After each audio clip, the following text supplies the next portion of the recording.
ഇന്ന് വായിച്ച സങ്കീർത്തനം 14 സങ്കീർത്തനമാണ് നാം ഇന്ന് ധ്യാനത്തിനായിട്ട് തിരഞ്ഞെടുത്തത്. 14 സങ്കീർത്തനം തുടങ്ങുന്നത് തന്നെ ആ സങ്കീർത്തന ഭാഗം ഒന്ന് വായിച്ചാട്ടെ. ദൈവമില്ല എന്ന മൂഢൻ തന്റെ ഹൃദയത്തിൽ പറയുന്നു, അവർ വഷളന്മാരായി മ്ലേച്ഛത പ്രവർത്തിക്കുന്നു, നന്മ ചെയ്യുന്നവൻ ആരുമില്ല. അടുത്തത്, ദൈവത്തെ അന്വേഷിക്കുന്ന ബുദ്ധിമാനുണ്ടോ എന്ന് കാണുവാൻ യഹോവ സ്വർഗത്തിൽ നിന്ന് മനുഷ്യപുത്രന്മാരെ നോക്കുന്നു. എല്ലാവരും വഴിതെറ്റി ഒരുപോലെ കൊള്ളരുതാത്തവരായി തീർന്നു. ദൈവത്തെ അന്വേഷിക്കുന്ന ബുദ്ധിമാനുണ്ടോ എന്ന് കാണുവാൻ യഹോവ സ്വർഗത്തിൽ നിന്ന് മനുഷ്യപുത്രന്മാരെ നോക്കുന്നു. ദൈവത്തിൻ്റെ നോട്ടം ഈ പകലും കർത്താവ് നമ്മെ നോക്കുന്നുണ്ട്. എത്ര പേർക്ക് ഉറപ്പുണ്ട് അതിന്? എന്നെ കാണുന്നൊരു കണ്ണിൻ്റെ മുൻപിലാണ് ഞാൻ. ഒരു വിജനമായ സ്ഥലത്ത് ആരും അടുത്തില്ല. ഇസഹാക്ക് അപ്പൻ്റെ നിർദ്ദേശാനുസരണം എലയാസറിൻ്റെ കൂടെ ഒരു യാത്ര പുറപ്പെട്ടു. ആ യാത്ര തന്നിൻ്റെ ഭാവി ക്രമീകരണത്തിൻ്റെ യാത്രയായിരുന്നു. അബ്രഹാം പറഞ്ഞു വിട്ടു വീട്ടിൽ നിന്ന് കണ്ടീഷനൊക്കെ അത് വെച്ച് പോവുക. അവിടെ എഴുതിയിരിക്കുന്ന മുമ്പോട്ട് പോയി ഇസഹാക്കിനെ കുറിച്ച് എഴുതിയിരിക്കുന്ന ഒരു വാക്യമുണ്ട്. ഇസഹാക്ക് വെളിംപ്രദേശത്ത് ധ്യാനിക്കാൻ പോയി. സ്തോത്രം. ആ വാക്യം നമ്മൾ വായിക്കുമ്പോൾ അവിടെ ദൈവത്തിൻ്റെ ആത്മാവ് രേഖപ്പെടുത്തിയിരിക്കുന്ന പ്രത്യേകം ചില കാര്യങ്ങളുണ്ട്. ഇസഹാക്ക് പറയുന്ന ആ ധ്യാനത്തിൻ്റെ നടുവിൽ തനിക്ക് ബോധ്യപ്പെട്ടൊരു കാര്യം പറയാം. എന്നെ കാണുന്നവനെ ഞാൻ ഇവിടെയും കണ്ടു. എന്നെ കാണാൻ ഇവിടെ മാനുഷികമായിട്ട് ആരുമില്ല. അപ്പൻ കാണുന്നതിനപ്പുറം, എലയാസർ കാണുന്നതിനപ്പുറം, കൂടെയുള്ള വേലക്കാരോ ജോലിക്കാരോ ഭൃത്യന്മാരോ കാണുന്നതിനപ്പുറം എന്നെ കാണുന്നവൻ. ഇന്ന് രാവിലെ ഈ ആരാധനയിൽ വന്നിരിക്കുന്ന സകല ദൈവമക്കളോട് ഞാൻ പറയാം, നമ്മെ കാണുന്ന, ഉള്ളതുപോലെ കാണുന്ന, നിന്നെ പലരും കണ്ട് വിലയിരുത്തിയ, കണ്ട് നോക്കിയ, ആമേൻ, കാണുന്ന കാഴ്ചകളാൽ വിധിക്കുന്ന പലരും കണ്ടേക്കാം. പക്ഷേ അവരുടെയൊക്കെ കൺമുൻപിനപ്പുറത്ത് ഉള്ളതുപോലെ കാണുന്ന, ഉള്ളതുപോലെ അറിയുന്ന, ഉള്ളതുപോലെ ഗ്രഹിക്കുന്ന, ഉള്ളതുപോലെ മനസ്സിലാക്കുന്ന ഒരു നല്ലവനും വലിയവനുമായ ദൈവത്തിന്റെ മുൻപിലാണ് ഞാനായിരിക്കുന്ന ബോധ്യമുള്ള ദൈവമക്കൾ ആ കരമുയർത്തി കർത്താവിന് ഒരു സ്തോത്രം ചെയ്യട്ടെ. ഹല്ലേലൂയ. ഇവിടെ സങ്കീർത്തനക്കാരൻ ഉപയോഗിക്കുന്ന വാക്ക് നിങ്ങൾ ശ്രദ്ധിച്ചോ? ദൈവത്തിൻ്റെ നോട്ടത്തെക്കുറിച്ച്. ആ വാക്യം തുടങ്ങുന്നത് തന്നെ നമ്മൾ കണ്ടു, ദൈവം ഇല്ല എന്ന്. അപ്പോൾ ഒരു ഭാഗത്ത് ദൈവം ഇല്ലെന്ന് പറയുന്ന ഒരു കൂട്ടര്, അവർക്ക് കൊടുത്തിരിക്കുന്ന പേരൊക്കെ നമ്മൾ കണ്ടു. ആ ഭാഗം അവിടെ നിൽക്കട്ടെ, ഞാൻ അതിലേക്ക് ഒടുവിൽ വരും. എന്നാൽ അതിനപ്പുറത്ത് ദൈവത്തെ അന്വേഷിക്കുന്ന ബുദ്ധിമാൻ, ദൈവത്തെ അന്വേഷിക്കുന്ന, ദൈവത്തെ കണ്ടെത്തുന്ന, ദൈവത്തെ സ്നേഹിക്കുന്ന, ദൈവത്തെ തിരിച്ചറിയുന്ന, ദൈവത്തെ അറിയാൻ ഭാഗ്യം ലഭിച്ച ഒരു പറ്റം ദൈവമക്കൾ. ലോകം അവരെ ബുദ്ധിമാന്മാരെന്ന് വിളിക്കത്തില്ല, ലോകം അവർക്ക് നല്ല വാക്ക് പറഞ്ഞ് പ്രശംസിക്കത്തില്ല. പക്ഷെ സ്വർഗം അവരെ വിളിച്ച പേരാ, അവർ ബുദ്ധിമാന്മാർ. സ്തോത്രം.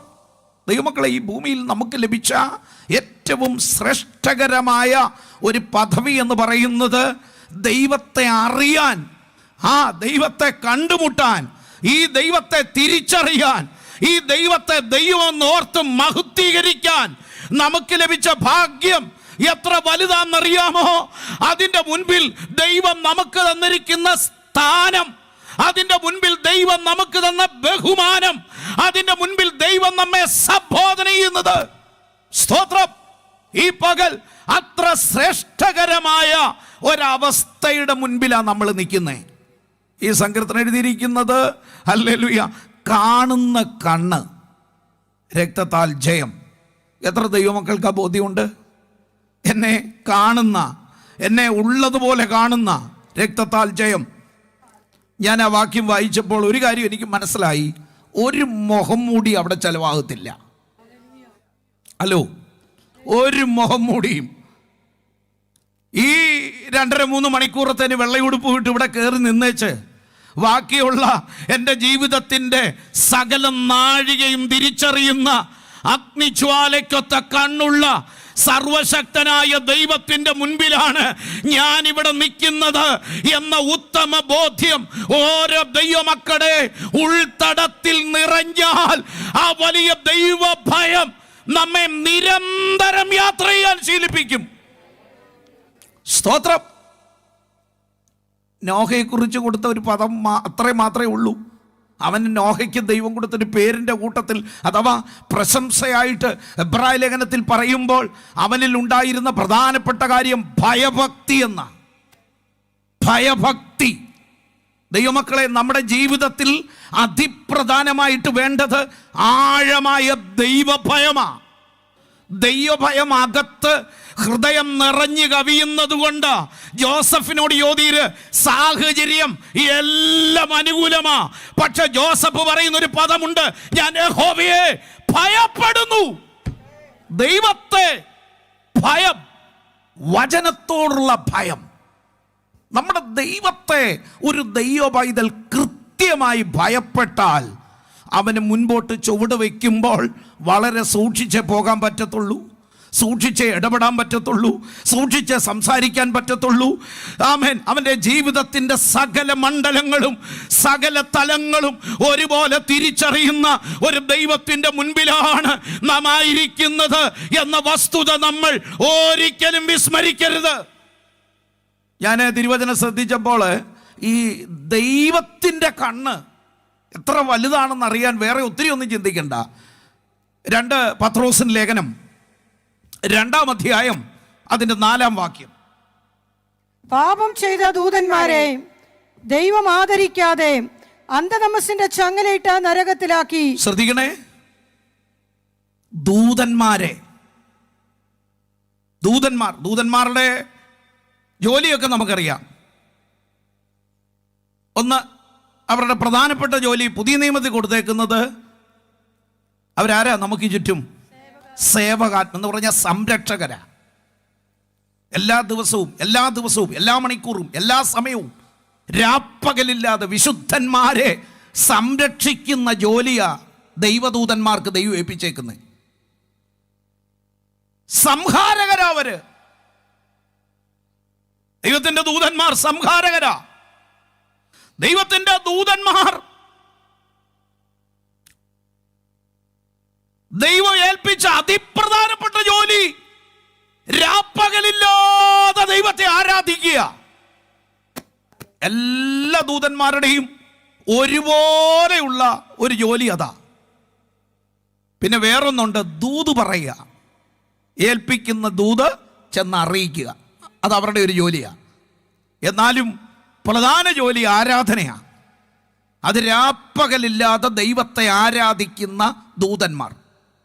ഇവിടെ നമ്മൾ വായിച്ച വേദഭാഗം വളരെ ശ്രദ്ധിക്കണേ. അപ്പൊ ഇങ്ങനെ ദൈവം സൃഷ്ടിച്ച, ദൈവം ആക്കി വെച്ച, ദൈവം ഭരമേൽപ്പിച്ച ഈ ദൂതന്മാർ പാപം ചെയ്തു പോലും. എന്തോ പാപം? നമ്മളാരണ്ട് പറയുന്ന പാപം വല്ല അവർ ചെയ്തു? പാപം എഴുതാൻ ഇവിടെ ഇരിക്കുന്ന 4 പേരെ മുൻപോട്ട് വിളിച്ചാൽ എന്തായിരിക്കും പാപമെന്ന് എഴുതുക? ഞാൻ ഉൾപ്പെടെ നമ്മളെല്ലാം പാപമെന്ന് എഴുതാൻ സാധ്യതയുള്ള കുറേ ലിസ്റ്റ് നമ്മുടെ മനസ്സിലുണ്ട്. പാപത്തിൻ്റെ ഒരു 10 ലിസ്റ്റ് ഒന്ന് തയ്യാറാക്കാൻ പറഞ്ഞാൽ നമ്മൾ എഴുതാൻ സാധ്യതയുള്ള കുറച്ച് ലിസ്റ്റ് നമ്മുടെ മുൻപിൽ എപ്പോഴും ഉണ്ട്. പക്ഷെ ഇവിടെ പാപം ചെയ്തെന്ന് സ്വർഗത്തിൻ്റെ കൺമുൻപ്, ദൈവത്തിൻ്റെ കണ്ണ് സകലതും കാണുന്ന ആ നിർമ്മല കണ്ണിൻ്റെ മുൻപിൽ ദൈവമാക്കി വെച്ച സ്ഥാനത്ത് അവർ ചെയ്ത പാപം നമുക്ക് പെട്ടെന്ന് 2 വേദഭാഗങ്ങളിലേക്ക് നമ്മുടെ ശ്രദ്ധയൊന്ന് കൊണ്ടുപോകണം. യെശയ്യാ പ്രവചനം 14-ാം അധ്യായം 12, 13-14 വാക്യവും എസെക്കിയേൽ പ്രവചനം 28 അധ്യായം അതിന്റെ 17 മുതലുള്ള വേദഭാഗവും. അരുണോദയ പുത്രനായ ശുക്ര, നീ എങ്ങനെ ആകാശത്ത് നിന്ന് വീണു? ജാതികളെ താഴ്ത്തി കളഞ്ഞവനെ, നീ എങ്ങനെ വെട്ടേറ്റ് നിലത്ത് വീണു? ഞാൻ സ്വർഗത്തിൽ കയറും, എന്റെ സിംഹാസനം ദൈവത്തിന്റെ നക്ഷത്രങ്ങൾക്ക് മീതെ വയ്ക്കും. അത് വായിക്കുമ്പോൾ തന്നെ അവരാരായിരുന്നു എന്നുള്ളൊരു പിക്ചറൂടെ നമുക്കൊന്ന് കിട്ടിയിട്ട് അതിലേക്ക് പോകാം. 28 അധ്യായം എസെക്കിയേൽ പ്രവചനം 11 വാക്യം മുതൽ.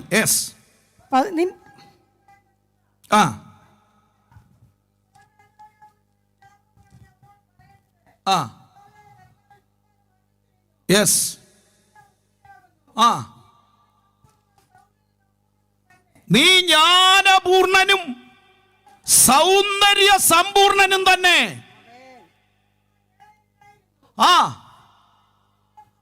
നിന്നെ ഉണ്ടാക്കിയത് താമ്രമണി, പീതരത്നം, വജ്രം, പുഷ്പരാഗം, ഗോമേതകം, സൂര്യകാന്തം, നീലക്കല്ല്, മാണിക്യം, മരതകം. അയ്യോ, ഇത്രയും രത്നങ്ങൾ കൊണ്ട് മൂടിയ സൃഷ്ടിക്കപ്പെട്ട ദൂതസഞ്ചയം. അല്പാൽപ സൗന്ദര്യമേ നമുക്കൊക്കെ ഉള്ളു കേട്ടോ. ഇവിടെ ഇരിക്കുന്ന ഒരാളെയും ഇതിൽ ഒരു രത്നം കൊണ്ട് പോലും ഉണ്ടാക്കിയിട്ടില്ല. ഉണ്ടേ യോഗം കഴിഞ്ഞൊന്ന് പറയണേ. ഞാൻ ഈ 36 വർഷത്തെ സഭാചാർജിനിടെ എൻ്റെ പൊന്ന് അച്ചായന്മാരെ ഇന്ന് വരെ അങ്ങനെ ഒരു രത്നം കൊണ്ടുണ്ടാക്കിയ ഒരാളെയും കണ്ടിട്ടുമില്ല. പക്ഷെ മട്ടും പാവവും കണ്ട ഇതിലും വലിയ രത്നമാണ്. ഇത്രയേറെ രത്നങ്ങളാൽ നിർമ്മിക്കപ്പെട്ടവർ. ദൈവമക്കളെ, ദൈവം നമുക്ക് തന്ന ദാനങ്ങളുടെ മുൻപിൽ എന്താ നമുക്ക് താഴാൻ പറ്റാത്ത? എന്താ നമുക്ക് വിനയപ്പെടാൻ പറ്റാത്ത? ദൈവം നമ്മെ നടത്തിയ, ദൈവം പരിപാലിച്ച, ദൈവം കൊണ്ടുവന്ന ദൈവിക കരുതലുകളുടെ മുൻപിൽ എന്താണ് നമുക്കൊന്ന് നുറുങ്ങാൻ പറ്റാത്തത്? എന്താണ് നമുക്കൊന്ന് അനുധപിക്കാൻ പറ്റാത്തത്? എന്താണ് നമുക്കൊന്ന് ക്ഷമിക്കാൻ പറ്റാത്തത്? എന്താണ് നമുക്കൊന്ന് മറക്കാനും പൊറുക്കാനും പറ്റാത്തത്? ദൈവത്തിൻ്റെ ദൂതന്മാരെ ദൈവം സൃഷ്ടിച്ചവിടെ ആക്കിയിരിക്കുക. തീർന്നില്ലല്ലോ. തീർന്നോ? അത് അടുത്തത്, നിന്നെ തീർത്ത നാളിൽ നിന്നിലുള്ള തടങ്ങളുടെയും കൂടുകളുടെയും പണി പൊന്നുകൊണ്ടുള്ളതായിരുന്നു. ഇത്രയും രത്നങ്ങളാൽ നിർമ്മിച്ചിട്ട് തടങ്ങളും കൂടുകളും പൊന്നുകൊണ്ടുള്ളതായിരുന്നു. നീ ചിറക് വിടർത്ത് മറക്കുന്ന കെരൂബാകുന്നു. അടുത്തത്, ഞാൻ നിന്നെ വിശുദ്ധ ദേവപർവ്വതത്തിൽ ഇരുത്തിയിരുന്നു. ഇരുത്തിയത് സാധാരണ നിലയിലല്ല. ഇത്രയേറെ പദവിയും പൊസിഷനും സകലവിധ രത്നങ്ങളാലും പൊതിഞ്ഞു നിർമ്മിച്ച ഈ ദൂതസഞ്ചയം അവിടെ ഇരുന്നിട്ട് ഇരിപ്പുറയ്ക്കുന്നില്ല. പിന്നെ നമ്മുടെ കാര്യം പറയണോ? എൻ്റെ പൊന്നു ദൈവമക്കളെ, എവിടെ കർത്താവ് ഇരുത്തുന്നോ അവിടെ ഇരിക്കാനുള്ള കൃപ അധികം പ്രാപിക്കണം. എന്നെ കർത്താവ് എവിടെയാക്കുന്നോ അവിടെ ആയിരിക്കുക. എന്നെ ദൈവം ഏതെങ്കിലും ഒരു ഉത്തരവാദിത്വം ഏൽപ്പിച്ചാൽ അവിടെ വിശ്വസ്തനാകുക. എൻ്റെ ദൈവത്തിൻ്റെ കൈക്കീഴിൽ താണിരിക്കാനുള്ള ഒരു വിധേയത്വം പ്രാപിക്കുന്നതാ ജീവിതത്തിൻ്റെ വലിയ അനുഗ്രഹമെന്ന് ഒരു പ്രാവശ്യം കൂടെ വിനയപൂർവ്വം ഞാൻ ഓർപ്പിക്കട്ടെ. സ്തോത്രം. ഇവർക്ക് സംഭവിച്ച ഒരു വലിയ വിപത്ത് നമ്മൾ ആ ഭാഗം വായിക്കുമ്പോൾ മനസ്സിലാവും. അടുത്തത്, നിന്നെ സൃഷ്ടിച്ച നാൾ മുതൽ നിങ്ങൾ നീതികേട് കണ്ടതുവരെ, നിന്നെ സൃഷ്ടിച്ച നാൾ മുതൽ നിന്നിൽ നീതികേട് കണ്ടതുവരെ നീ നടപ്പിൽ നിഷ്കളങ്കനായിരുന്നു. മുതലൊന്നും അശുദ്ധരൊന്നും അല്ലായിരുന്നു, ക്രമക്കേടൊന്നും ഇല്ലായിരുന്നു, വളരെ ഭംഗിയായിട്ടാ നിന്നേ. പക്ഷെ തമ്പുരാന്റെ കണ്ണിന്റെ മുൻപിൽ സകലതും നഗ്നവും മലർന്നതുമാണ്. ആ കണ്ണ് കണ്ടിട്ട് വരണ്ടു പോയി ദാവീദ്. രാജകീയ പ്രൗഢിയും പ്രതാപവും അധികാരവും എല്ലാം ഉപയോഗിച്ച് അല്പനാളത്തേനൊക്കെ ചിലതൊക്കെ മറച്ചു പിടിക്കാനുള്ള പദ്ധതിയൊക്കെ ദാവീദ് ആവിഷ്കരിച്ചു കേട്ടോ. പക്ഷെ ഒരു ദിവസം ആ വീട്ടിലോട്ട് ഒരു ദൈവഭൃത്യൻ കടന്നു കയറിയ ദൈവഭൃത്യൻ നാഥാം പ്രവാചകനാ. അദ്ദേഹം മുഖം നോക്കാതെ ധൈര്യസമേതം ദാവീദിനോട് ദൂത് പറഞ്ഞു. ആ ദൂതിൻ്റെ മുൻപിൽ അധികാരത്തിൻ്റെ വാളൊന്നും അല്ല ചെയ്തേ, ആ ദൂതിൻ്റെ മുൻപിൽ തകർക്കപ്പെട്ടു. ഇന്ന് പകൽ ഇവിടെ ഇരിക്കുന്ന ദൈവജനത്തോട് ഞാൻ പറയാം, ദൈവത്തിൻ്റെ വചനം, ദൈവത്തിൻ്റെ പരിശുദ്ധാത്മാവ്, ദൈവത്തിൻ്റെ അരുളപ്പാടുകൾ നിനക്ക് ഗ്രഹിക്കുമ്പോൾ അതിൻ്റെ മുൻപിൽ തകർക്കാൻ, വിനയപ്പെടാൻ, നെടുമ്പാട് വീഴാൻ എപ്പോൾ നിനക്ക് കഴിയുമോ അപ്പോൾ മുതൽ ഒരു വലിയ അനുഗ്രഹം ദൈവം നിന്റെ മേൽ ചൊരിയുക. 139 സങ്കീർത്തനം ദാവീദിന്റെ എല്ലാ സങ്കീർത്തനങ്ങളിലും അതിശ്രേഷ്ഠമായൊരു സങ്കീർത്തനമാണ്. 139 സങ്കീർത്തനം ദാവീദ് എഴുതുമ്പോൾ ദാവീദ് തിരിച്ചറിഞ്ഞ ചില വെളിപ്പാടുകൾ അവിടെ എഴുതുന്നേ.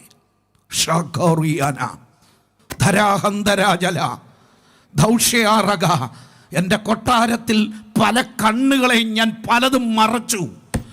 ആമേൻ. കാണുമെന്ന് തോന്നിയവരെ ഞാൻ തകർത്തു. വെട്ടിത്തീർത്തില്ലേ? ചിലതിനെയൊക്കെ വെട്ടിത്തീർത്തു. അധികാരം ഉപയോഗിച്ച് മുൻനിരയിൽ നിർത്തി ചിലതിനെയൊക്കെ തട്ടി, ചിലതിനെയൊക്കെ വെട്ടി. പക്ഷേ ജീവനുള്ള ദൈവത്തിന്റെ മുൻപിൽ താൻ വീഴുകയാണെന്ന് ബോധ്യപ്പെട്ടപ്പോൾ അവിടെ താൻ വിറച്ചു. ഇന്ന് പകൽ ദൈവത്തിൻ്റെ മക്കളെ, ദൈവത്തിൻ്റെ വചനത്തിൻ്റെ മുൻപിൽ, ദൈവ സാന്നിധ്യത്തിൻ്റെ മുൻപിൽ വിറയ്ക്കാൻ നിനക്ക് എപ്പോഴൊക്കെ കഴിയുമോ, എപ്പോഴൊക്കെ കഴിയുന്നോ അതിനോളം ഭാഗ്യം മറ്റൊന്നുമില്ല. ആരാധന കൊണ്ടും പാട്ടുകൊണ്ടും അധികാരം കൊണ്ടും ഉടുപ്പ് കൊണ്ടും ഊടുകൊണ്ടും ഒക്കെ ദാവീദ് കേമന പലതും മറയ്ക്കാമെന്ന് വിചാരിച്ചു. എന്നാൽ യാഥാർത്ഥ്യം ബോധ്യപ്പെട്ടപ്പോൾ ദാവീദ് എഴുതിയ വരി, ഞാൻ ഇരിക്കുന്നതും എഴുന്നേൽക്കുന്നതും. ഇന്ന് പകൽ സകല ദൈവമക്കളോടുമായി ഞാൻ ചോദിക്കുക, ആ കണ്ണിൻ്റെ മുൻപിലാണ് ഞാനും നിങ്ങളും ഇരിക്കുന്നത്. ആ കണ്ണിൻ്റെ മുൻപിലാണ് ഞാനും നിങ്ങളും ഇരിക്കുന്നത്. ഹൃദയം അറിയുന്ന, ഹൃദയ രഹസ്യങ്ങൾ അറിയുന്ന, ഉൾപ്പുകൾ അറിയുന്ന, ആഴങ്ങൾ അറിയുന്ന, ഹൃദയത്തിൻ്റെ നൊമ്പരം അറിയുന്ന, വേദന അറിയുന്ന, നിന്റെ നെടുവീർപ്പ് അറിയുന്ന, നിന്റെ ആവലാതി അറിയുന്ന, നിന്റെ വേദനയുടെ ആഴം അറിയുന്ന, നിന്നെ ഉള്ളതുപോലെ തിരിച്ചറിയുന്ന, നിന്റെ സങ്കടം അറിയുന്ന ഒരു നല്ല ദൈവം ഇന്ന് പകൽ ഇവിടെ ഉണ്ട്. അവൻ്റെ വചനത്തിൻ്റെ മുൻപിൽ, അവൻ്റെ സാന്നിധ്യത്തിൻ്റെ മുൻപിൽ, അവൻ്റെ മുൻപാകെ നമ്മളെ ഏൽപ്പിച്ചു കൊടുക്കാൻ നമുക്ക് കഴിയുന്നതാ ജീവിതത്തിൽ അനുഗ്രഹം.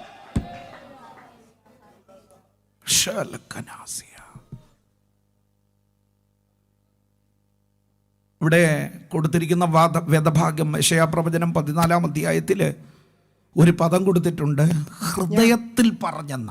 എന്നല്ലോ നീ ഹൃദയത്തിൽ പറഞ്ഞത്. ദൈവമക്കളെ, വാ കൊണ്ടൊന്നും പറയണ്ട കേട്ടോ. ഹൃദയത്തിൽ പറഞ്ഞതേ ഉള്ളായിരുന്നു തെറ്റൻ. എന്തൊരു നമ്മുടെ ദൈവം ആരാ? ദൈവമക്കളെ, ഇത്ര മനോഹരമായ ഈ വിലയേറിയ രത്നങ്ങളാൽ സൃഷ്ടിച്ച, നിരന്തരം ദൈവത്തെ ആരാധിക്കാൻ മാത്രമാക്കി വെച്ച ആ വലിയ പദവി കിട്ടിയ ദൂതസഞ്ചയം ഹൃദയത്തിൽ ചിന്തിച്ചത് ദൈവത്തിൻ്റെ കണ്ണിൻ്റെ മുൻപിൽ തെളിഞ്ഞു വന്നെങ്കിൽ രക്തത്താൽ ജയം, രക്തത്താൽ ജയം. ഇരിക്കുന്നതും എഴുന്നേൽക്കുന്നതും അറിയുന്ന ദൈവത്തെക്കുറിച്ച് ദാവീദ് വൃഥാ പാടിയതല്ല കേട്ടോ. ഇന്ന് പകൽ നിന്റെ വാക്കും, നിന്റെ നാക്കും, നിന്റെ സംഭാഷണവും, നിന്റെ രീതിയും പോക്കും വരവും സകലതും അറിയുന്ന, ഹൃദയങ്ങളെ അറിയുന്ന, രഹസ്യങ്ങളെ അറിയുന്ന ഒരു നല്ല ദൈവം. നീതികേട് കണ്ടെന്ന എസെക്കിയേൽ പ്രവചനത്തിൽ നമ്മൾ വായിച്ചു. നീതികേട് കാണുന്നിടം വരെ നീതികേട് കണ്ടു. 2, സാഹസം കൊണ്ട് നിറഞ്ഞു. നിന്റെ വ്യാപാരത്തിന്റെ പെരുപ്പം നിമിത്തം നിന്റെ അന്തഭാഗം സാഹസം കൊണ്ട് നിറഞ്ഞു. സാഹസം.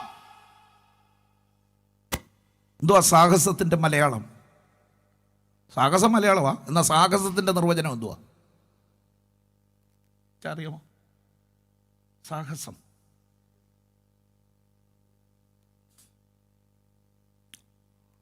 അതൊരു ഇംഗ്ലീഷ് അല്ലേ? സാഹസത്തിൻ്റെ മലയാളം ആർക്കെങ്കിലും ഇപ്പം മലയാളം ടീച്ചർമാരൊക്കെ കാണുമല്ലോ. സാഹസമാണ്. സാഹസം അല്ലെന്നല്ലേ ഞാൻ പറഞ്ഞേ. അഹന്ത. ഭാവിക്കേണ്ടതിന് മീതെ ഭാവിച്ചുയരുക.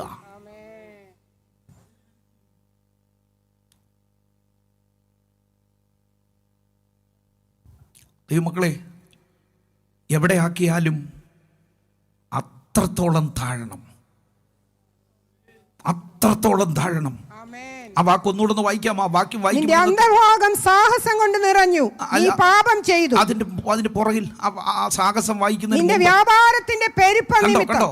ഇതാ കാരണം. ഇതായിരുന്നു താൻ ഇടയ്ക്കിടയ്ക്ക് ദേഹത്തോട്ടൊന്ന് നോക്കും, ഇടയ്ക്കിടയ്ക്ക് ചിറകുകളെ ഒന്ന് കാണും. വെട്ടിത്തിളങ്ങുന്ന ഈ ഭാവം കണ്ടപ്പോൾ അറിയാതെ മനഃപൂർവ്വം ഒന്നും അല്ല, അറിയാതെ അകത്ത് ഉരുത്തിരിഞ്ഞു വന്ന അഹന്ത, നെഗളം, ഉന്നതഭാവം.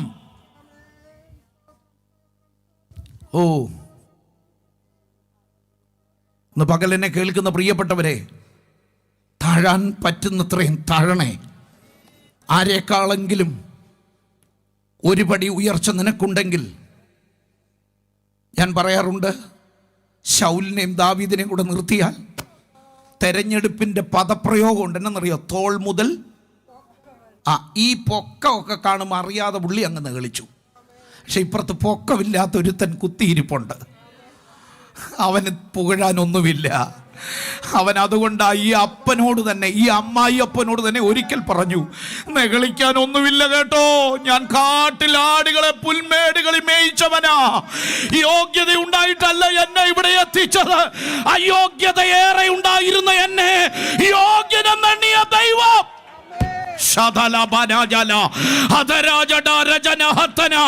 ആരെക്കാൾ ഉപരിയായി നിന്റെ സഹോദരങ്ങളെക്കാൾ ഉപരിയായി,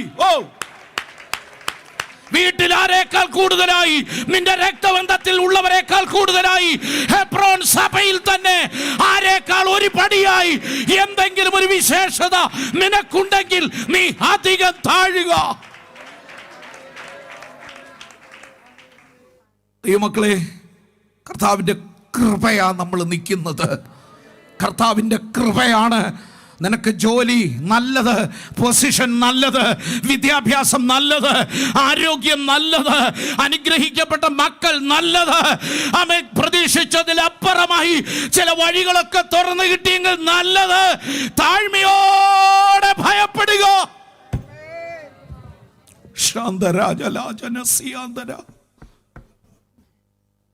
ജീസസ്. അവിടെ എഴുതിയിരിക്കുന്ന അടുത്ത ഭാഗം എന്നറിയാവോ? നിമിത്തം, നിന്റെ സൗന്ദര്യ നിമിത്തം നിന്റെ ഹൃദയം ഗർവിച്ചു. ഹൃദയത്തിൽ ഗർവ് വന്നു.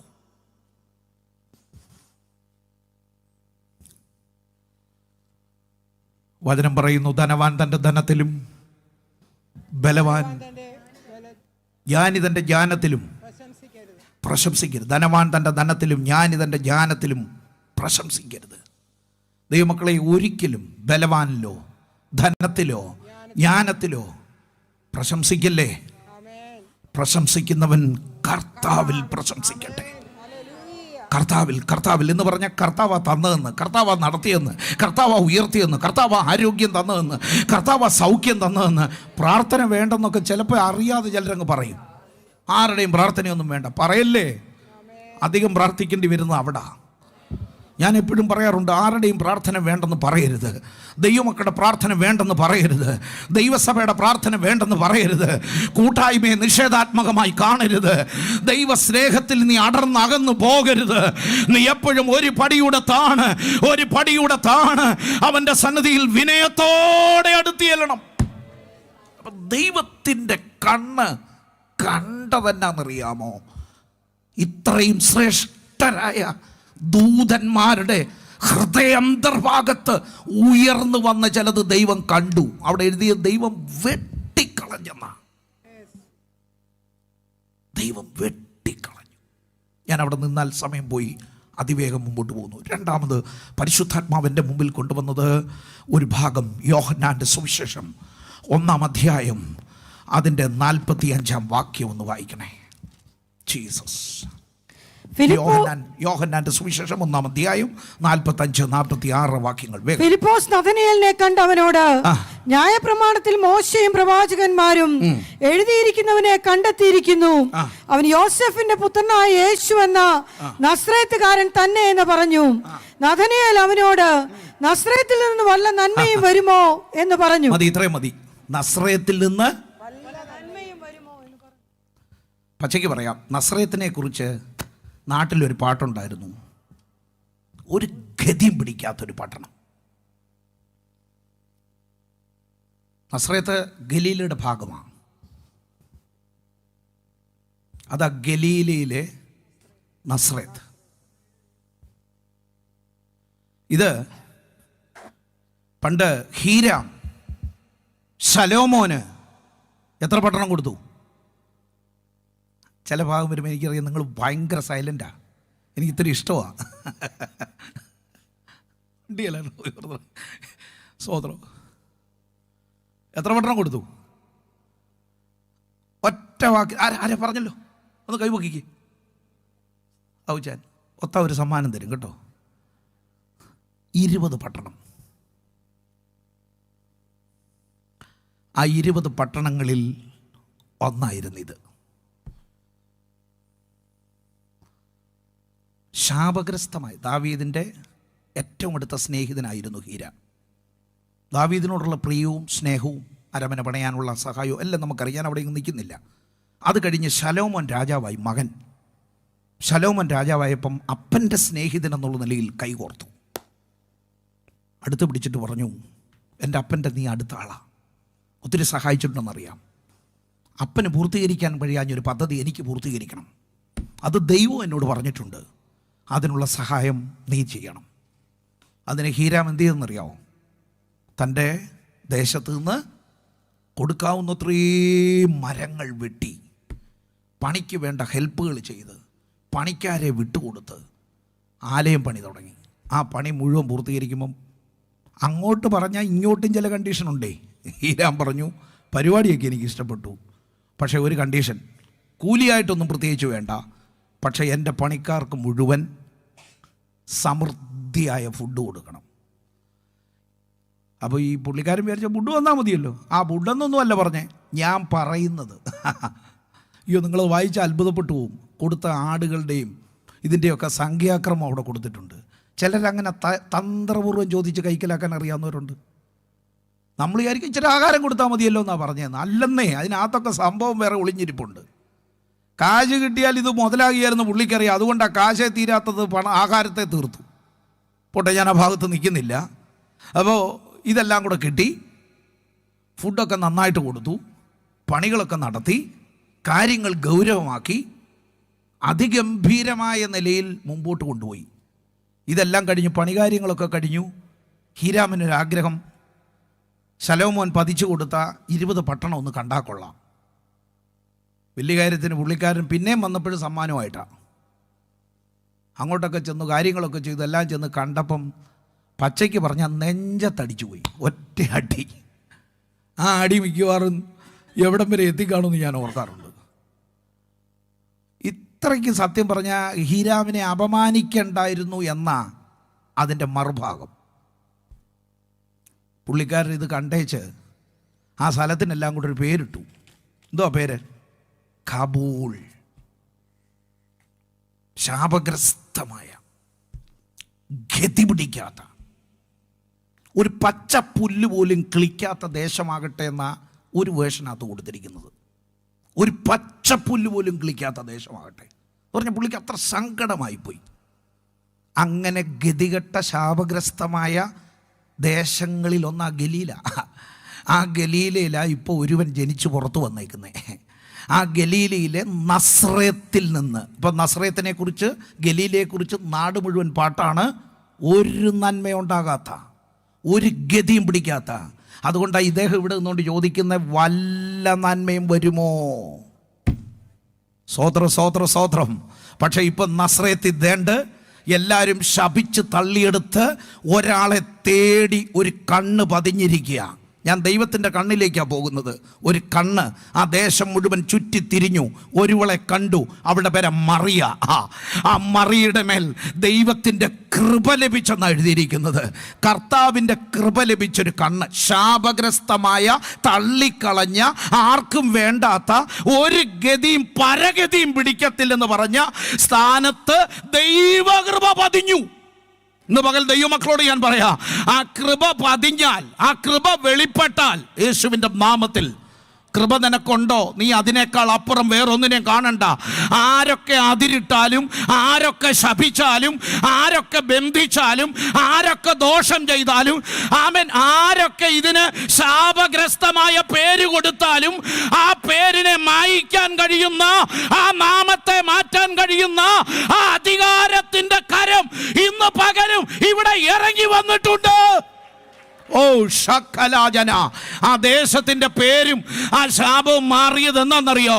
എൻ്റെ പ്രാണനാഥൻ യേശുവിനെ വിളിച്ചത് നസറേത്തുകാരനെന്നാ. പഴയ കാലത്ത് ക്രിസ്ത്യാനികളെയും വിളിക്കുന്ന അങ്ങനെയൊക്കെയായിരുന്നു. എന്തുവാ? നസ്രാണികൾ. എന്നാ കാര്യം?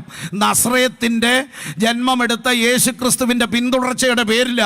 എന്നാൽ ഒരു കാര്യം ഞാൻ പറയാം, നസ്രയത്ത് ശാപമാണെന്ന് ആരൊക്കെ വിധി എഴുതിയോ, ആ വിധിച്ചവരുടെ കൺമുൻപിൽ ആമേൻ ഹല്ലേലൂയ, സർവ്വ സൃഷ്ടിക്കും നാഥനായവൻ, സ്വർഗത്തിൻ്റെ മണിമകുടമായവൻ, ജോസഫിൻ്റെയും മറിയുടെയും ഭവനത്തെ തേടി ആ ഗ്രാമത്തിൽ ശാപഗ്രസ്തമായ ആ മണ്ണിലേക്ക്, ആ ഉദരത്തിലേക്ക് അവൻ പിറന്നതോടെ ആ ദേശത്തിന്റെ ശാപം വരെ മാറി. ഇന്ന് പകൽക്കാലം പ്രാർത്ഥിക്കുന്ന ദൈവത്തിൻ്റെ പൈതലെ, നിനക്ക് വേണ്ടി ദൈവത്തിൻ്റെ വാഗ്ദത്തം പുറകിലുണ്ടെങ്കിൽ, അതിൻ്റെ പിന്നിൽ ആരൊക്കെ വെല്ലുവിളി ഉയർത്തിയാലും, എന്തൊക്കെ പോരാട്ടങ്ങൾ കടന്നു വന്നാലും, ഇന്ന് പകൽക്കാലം ഒരു കാര്യം നീ തിരിച്ചറിഞ്ഞോണോ, നിന്നെ വിളിച്ച ദൈവം വിശ്വസ്തനാ. ഷൈധാര ജാല, ആ കരങ്ങളൊന്ന് തട്ടി ആത്മാവിൽ അല്പസമയം ഒന്ന് ആരാധിച്ചാട്ടെ. ദൈവകൃപയുടെ ആഴം നിന്റെ മേൽ പരിശുദ്ധാത്മാവിന് ചിലത് ചെയ്തു തരാനുണ്ട്. ചില മുഖങ്ങൾ ഒടിയട്ടെ, ചില വേരുകൾ ശാസിക്കപ്പെടട്ടെ. ആ കണ്ണ് ഇന്ന് പകൽ നമ്മെ കാണുന്ന കണ്ണ്, ആ കണ്ണ് നമ്മെ ദർശിക്കുന്ന കണ്ണ്, ആ കണ്ണ് നമ്മെ അറിയുന്ന കണ്ണ്. ഓ റിബല ഹദന ഹദര ഗഡഗ രജന ഹദല ഹദര ഗഡഗ രജന ഹദല ധിഗന അടയ രഗന ഹന്ദുരാജല അർദ്ധരാജല സൈഥോറിയാന. യേശുവിൻ്റെ നാമത്തിൽ, യേശുവിൻ്റെ നാമത്തിൽ, യേശുവിൻ്റെ നാമത്തിൽ, യേശുവിൻ്റെ നാമത്തിൽ ദൈവകൃപയുടെ ആഴത്തെ ആത്മാവിൽ ദർശിക്കുന്ന ഒരു ഭക്തന് ധൈര്യത്തോടെ സ്തോത്രം ചെയ്യാൻ പറ്റും.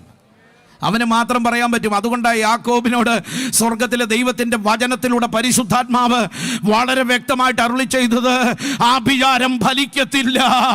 Amen hallelujah. നിനക്കെതിരെ എത്ര വലിയ ആഭിചാരം നടത്തിയാലും ആഭിചാരം ഫലിക്കത്തില്ല. നിനക്കെതിരെ എത്ര തിന്മകൾ ശത്രു ആവിഷ്കരിച്ചാലും അത് നിനക്ക് ദോഷമായി തീരത്തില്ല. കാരണം നീ ആരാണ്? സാക്ഷാൽ ഇസ്രായേൽ. ദൈവത്തിൻ്റെ വാഗ്ദത്തമുള്ള ദൈവത്തിൻ്റെ മക്കളെ, അവൻ്റെ വാഗ്ദത്തങ്ങളുടെ നിറവിലാണ് ഒരു ദൈവ പൈതൽ യാത്ര ചെയ്യുന്നതെങ്കിൽ ഭാരപ്പെടരുത്, ഭാരപ്പെടരുത്. നമ്മളെ വിളിച്ച ദൈവം വിശ്വസ്തനാണ്. അവൻ നമ്മെ അന്ത്യത്തോളം വഴി നടത്താൻ ശക്തനാണ്. അവൻ്റെ വാഗ്ദത്തങ്ങളിൽ, അവൻ്റെ വചനത്തിൽ, അവൻ്റെ കൃപയിൽ നീ ശരണപ്പെട്ട് യാത്ര ചെയ്യുക. അവൻ്റെ കണ്ണെന്നെ കാണുന്നുണ്ട്, അവൻ എന്നെ അറിയുന്നുണ്ട്. ഏതൊക്കെ വെല്ലുവിളികൾ, ഏതൊക്കെ തന്ത്രങ്ങൾ ശത്രു ഒരുക്കിയാലും ഒരു ദൈവത്തിൻ്റെ പൈതലിന് ഭാരപ്പെടാനൊന്നുമില്ലെന്നേ. ഒന്നുമില്ല. ഞാൻ നേരത്തെ പറഞ്ഞൊരു ഭാഗം ഒന്ന് ചേർത്ത് പറയാം. ഈ വേദപുസ്തകത്തിൽ ദിനവൃത്താന്തങ്ങളുടെ പുസ്തകം 4-ാം അധ്യായത്തിൽ ഒരു ഭക്തൻ്റെ പ്രാർത്ഥനയുണ്ട്. 4-ാം അധ്യായം അതിൻ്റെ 10-11 വാക്യങ്ങളിലേക്ക് വരുമ്പോൾ അവിടെ കൊടുത്തിട്ടുണ്ട്. പ്രാർത്ഥന വേറെ ആരുടെയല്ലേ, എബ്ബേസിൻ്റെ പ്രാർത്ഥനയാ. എബ്ബേസിൻ്റെ പ്രാർത്ഥനയിലെ വാചകം ഇവിടെ ഇരിക്കുന്ന എല്ലാവർക്കും അറിയാം. എബ്ബേസ് തൻ്റെ ദൈവമായ യഹോവയോട് പ്രാർത്ഥിച്ചത് എന്താ? പ്രാർത്ഥിച്ചത്, നിശ്ചയമായി അനുഗ്രഹിച്ച് എന്റെ അതിരൊന്ന് വിസ്താരപ്പെടുത്തി നിന്റെ കൈ എന്നോടുകൂടെ ഇരുന്ന് അനർത്ഥം എനിക്ക്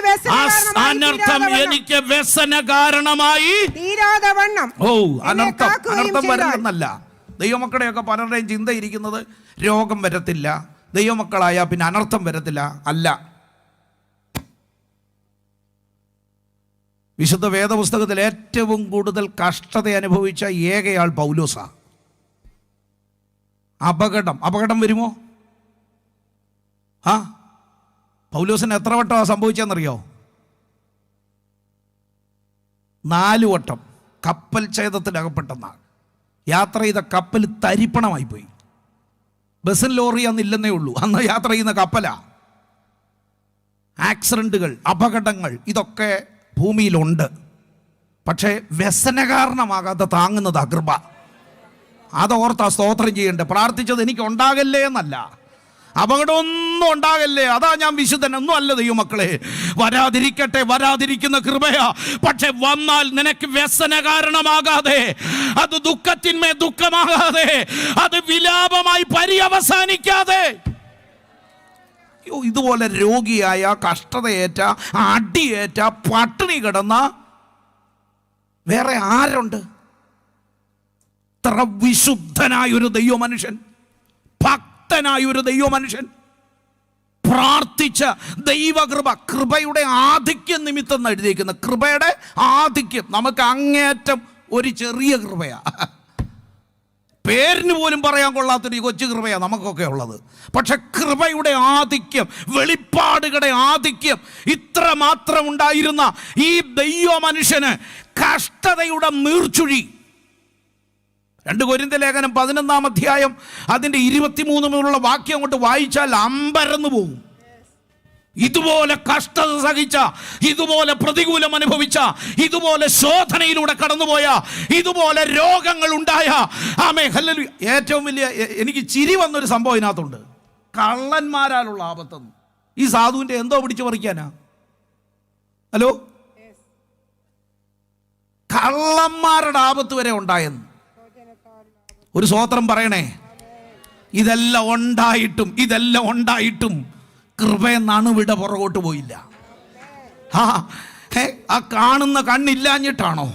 അഗ്നിജ്വാലയ്ക്കൊത്ത കണ്ണവനെ കാണാഞ്ഞിട്ടാണോ? ചില കഷ്ടതകളോ, ശോധനകളോ, പോരാട്ടങ്ങളോ, പ്രതികൂലങ്ങളോ നിനക്കോ നിന്റെ തലമുറയ്ക്കോ നിന്റെ കുടുംബത്തിനോ ഉണ്ടെങ്കിൽ നീ ഇന്ന് തളരരുത്.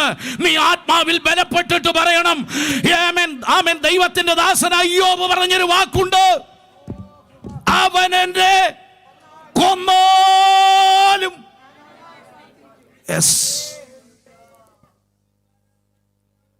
ആ സ്നേഹത്തിൽ നിന്ന്, ആ കൃപയിൽ നിന്ന്, ആ വിശ്വാസത്തിൽ നിന്ന്, ആ ഭക്തിയിൽ നിന്ന്, ആ പ്രമാണത്തിൽ നിന്ന് എത്രയോ പേരാണ് പരിശോധനയിൽ ഈ വിശ്വാസം വിട്ടുപോയെന്നറിയാമോ? കോവിഡ് ലോകത്തിൽ വന്നിട്ട് എത്രയോ പേര് പിന്മാറ്റത്തിൽ പോയെന്നറിയാമോ? എത്രയോ പേര് വിശ്വാസ ജീവിതത്തിൽ പോയെന്നറിയാമോ? മിനിസ്ട്രി ശുശ്രൂഷ നിർത്തിപ്പോയി എത്ര പേരുണ്ടെന്നറിയാമോ? എന്നാൽ പരിശോധനയിൽ, പ്രതികൂലത്തിൽ, കഷ്ടതയിൽ, പോരാട്ടത്തിൽ അവസാനിപ്പിക്കുന്ന ഈ മാർഗം, സ്തോത്രം, ഈ മാർഗം, കഷ്ടങ്ങളിൽ അടുത്ത തുണയായ ഒരു കർത്താവ്. കർത്താവ് പറഞ്ഞ ഞാനോ. ഇന്ന് പകൽക്കാലം എത്ര പേർക്ക് ഉറപ്പുണ്ട്? എല്ലാ കണ്ണുകളും ഒന്ന് അടച്ചേ, പ്രാർത്ഥിക്കാൻ പോകുക.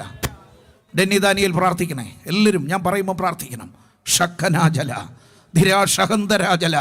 വാഗ്ദത്ത വചനങ്ങളിൽ മുറുകെ പിടിച്ചൊന്ന് പ്രാർത്ഥിച്ചാട്ടെ. വിശ്വാസത്തോടെ ഒന്ന് പ്രാർത്ഥിച്ചാട്ടെ. ദൈവകൃപയിൽ ആശ്രയിച്ചൊന്ന് പ്രാർത്ഥിച്ചാട്ടെ. പരിശുദ്ധാത്മാവ് ഈ ദിവസങ്ങളിൽ നിന്നെ ഒന്ന് പുതുക്കി പണിയട്ടെ. കർത്താവിനോട് പറ, കർത്താവേ, ആ കണ്ണിൻ്റെ മുൻപിലാണ് ഞാൻ നിൽക്കുന്നേ. എനിക്ക് ഭയത്തോടെ നിൽക്കാൻ കൃപ വേണം, ഭക്തിയോടെ ജീവിക്കാൻ കൃപ വേണം, നിന്നോട് ചേർന്ന് നടക്കാൻ കൃപ വേണം, പാപം കൂടാതെ ജീവിക്കാൻ എനിക്ക് കൃപ വേണം.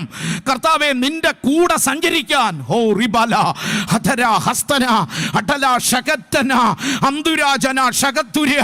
ഹല്ലേലൂയ. ആ കണ്ണിൻ്റെ മുൻപിൽ ഇന്ന് പകൽ ഏൽപ്പിച്ചു കൊടുക്കാൻ എത്ര പേര് തയ്യാറുണ്ട്? ദൈവത്തിൻ്റെ ആത്മാവ് ഇന്ന് പകൽ വളരെ വ്യക്തമായി ഓർപ്പിക്കുന്നു. സഭാപ്രസംഗിയുടെ പുസ്തകത്തിൽ ഒരു വാക്യമുണ്ട് കേട്ടോ. മനുഷ്യനെ കുറിച്ച് ദൈവം പറഞ്ഞിട്ട് പറയാം, നിത്യതയും അവൻ്റെ ഉള്ളിൽ ദൈവം വെച്ചിരിക്കുന്നു. ഈ ഭൂമിയിൽ നിത്യതയുടെ വെളിപ്പാട് മനുഷ്യന് മാത്രമേ ദൈവം എല്ലാവർക്കും വെച്ചിരിക്കുക, എല്ലാവർക്കും. പക്ഷെ അത് കണ്ടുമുട്ടിയത് ചിലരാ.